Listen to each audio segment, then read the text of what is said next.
Yeah, and this perspective of how you take the long-term view of some of this stuff, right? You need people in companies. They may not, like, very often these days, you're not going to be at a company for 20, 30 years. And so you don't get to see the full progression. People want to get their quick win of getting promoted and either bringing in a machine or saying something like that. And you need sometimes the patience of, of time and seeing how it evolves in the company, and same probably with at the university where you're at. And I think kind of getting to our next question is, like, these are $1 million machines.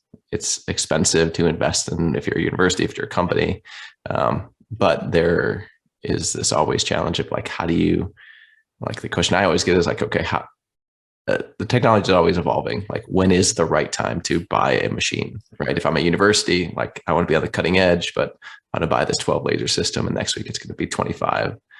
But there's still useful things for it. Like, there's training aspects, there's academic research, but there's always in the back of people's mind that, like, I'm just going to wait until it matures. Absolutely. And I think,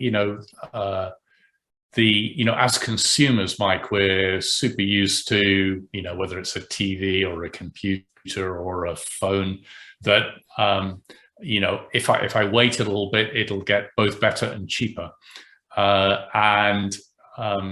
So that sort of, I should wait, makes a lot of sense to us as a consumer. I think the counterpoint to that is your kind of learning curve, both as an individual and as an organization, that you forego learning about this technology if you don't get involved with it. So, but sometimes you still don't have to buy in order to learn, and again, it's, that's where universities can provide a valuable part in helping companies understand what the technology can do. OEMs, of course, can play a role in that.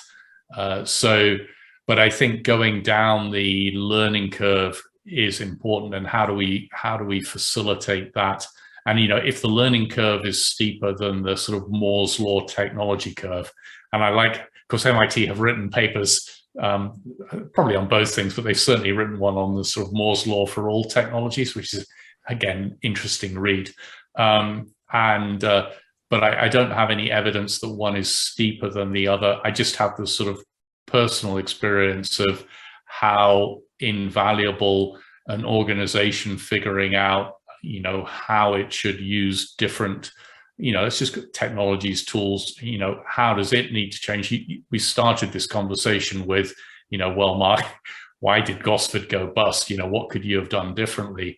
And really, as a small company, the decision about not dying tomorrow is kind of the one that says, well, I can put this decision off.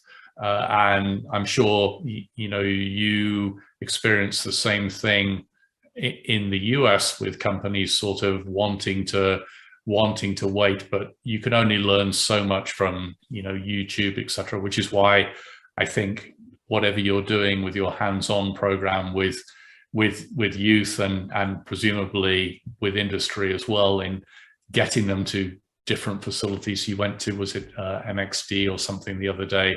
Right. Yep. And just kind of looking at, again, at how they've got rather like the solution centers where they're demonstrating how these technologies can fit together. They're not actually selling something.